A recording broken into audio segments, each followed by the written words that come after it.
ବୃକ୍ଷ ରକ୍ଷତି ରକ୍ଷିତଃ। ବୃକ୍ଷକୁ ରକ୍ଷା କଲେ ଆମେ ରକ୍ଷା ପାଇବା। ସମସ୍ତଙ୍କୁ ମୋ ଚ୍ୟାନେଲକୁ ସ୍ୱାଗତ କରୁଛି। ଦେବତା ସହ ତୁଳନୀୟ ଯିଏ, ମାତାଙ୍କ ସହ ତୁଳନୀୟ ଯିଏ, ସେ ହେଉଛି ତୁଳସୀ ବୃକ୍ଷ, ଯିଏକି ମା ବୃନ୍ଦାବତୀ ଭାବରେ ସମସ୍ତଙ୍କ ଘରେ ପୂଜା ପାଆନ୍ତି। ଆଜି ସେହି ତୁଳସୀ ଗଛର ଉପକାରୀ ବିଷୟରେ ମୁଁ ଆପଣମାନଙ୍କୁ କହିବି। କାଶ, ଥଣ୍ଡା ଭଳି ରୋଗରୁ ରକ୍ଷା ପାଇବାକୁ ହେଲେ ତୁଳସୀ ପତ୍ର ସହ ମହୁ ମିଶାଇ ଖାଇଲେ ଏହା ଭଲ ହୋଇଥାଏ। ଏହାର ଆଣ୍ଟିବ୍ୟାକ୍ଟେରିଆ, ଆଣ୍ଟିଫଙ୍ଗଲ, ଆଣ୍ଟିଭାଇରାଲ ପ୍ରପର୍ଟିଜ୍ ରୋଗ ପ୍ରତିରୋଧକ ଶକ୍ତି ପାଇଁ ଖୁବ୍ ଉପଦାୟୀ ଅଟେ।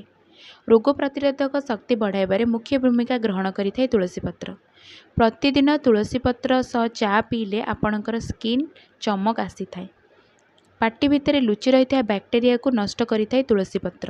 ଯଦି ଆପଣଙ୍କର ତରଳ ଝାଡ଼ା ହେଉଥାଏ, ତାହେଲେ ତୁଳସୀ ପତ୍ର ସହ କିଛି ଜିରା, ମହୁ ମିଶାଇ ସେବନ କରନ୍ତୁ। ଦେଖିବେ ଏହା ଆପଣଙ୍କର ତରଳ ଝାଡ଼ା ଭଲ କରିଦେବ। ଯଦି ଆପଣ ସବୁଦିନ କିଛି ତୁଳସୀ ପତ୍ର ଖାଇବେ, ତାହେଲେ ଏହା ଶରୀରରେ ଥିବା କ୍ୟାନ୍ସର ଭୂତାଣୁକୁ ବୃଦ୍ଧି ହେବାକୁ ଦେବ ନାହିଁ ଏବଂ ନାଶ ମଧ୍ୟ କରିବ। ତୁଳସୀ ପତ୍ର ଖାଇଲେ ଡେଙ୍ଗୁ, ଟାଇଫଏଡ୍, ମ୍ୟାଲେରିଆ ଭଳି ରୋଗରୁ ଉପଶମ ମିଳିଥାଏ। ଯଦି ଆପଣ ଆଜ୍ମା, ଶ୍ୱାସ ରୋଗରେ ପୀଡ଼ିତ ଅଛନ୍ତି, ତାହେଲେ 5ଟି ତୁଳସୀ ପତ୍ର ସହ କିଛି କଳା ଲୁଣ ମିଶାଇ ଖାଆନ୍ତୁ। ଏହା ଆପଣଙ୍କର ରୋଗକୁ ସମ୍ପୂର୍ଣ୍ଣ ଭଲ କରିଦେବ। ପିରିୟଡ଼୍ସ ଇରେଗୁଲାର ହେଉଥିଲେ ତୁଳସୀ ପତ୍ରର ମଞ୍ଜି କିଛି ନେବେ, ତା ସହ ଗୋଟା ପାନ ମିଶାଇ ଚୋବାଇ ଖାଇ ପାଣି ପିଇବେ। ଏହା 7 ଦିନ କରିବେ। ଦେଖିବେ ଆପଣଙ୍କର ପିରିୟଡ଼୍ସ ପ୍ରୋବ୍ଲେମ୍ ଠିକ୍ ହୋଇଯିବ। ଗୋଟିଏ ଗ୍ଲାସ୍ ପାଣିରେ କିଛି ତୁଳସୀ ପତ୍ର, କିଛି ଅଦା, ଗୋଲମରିଚ, ତେଜପତ୍ର, ଚିନି ଅପସନାଲ୍ ଅଛି। ଚାହିଁଲେ ଟିକେ ସ୍ୱାଦ ପାଇଁ ଚିନି ନେଇପାରିବେ।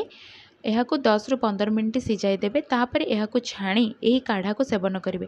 ଏହାଦ୍ୱାରା ଆପଣଙ୍କ ଶରୀରରେ ଥିବା ସବୁ ଥଣ୍ଡା ଜନିତ ରୋଗ ଦୂର ହୋଇଯିବ। କେବଳ ଥଣ୍ଡା ଜନିତ ରୋଗ ନୁହେଁ, କରୋନା ମହାମାରୀରୁ ମଧ୍ୟ ଆପଣଙ୍କୁ ଉପଶମ ମିଳିବ। ରହୁଛି, ନମସ୍କାର। ପୁଣି ଦେଖା ହେବା ଆଗାମୀ ଏକ ଭିଡ଼ିଓରେ।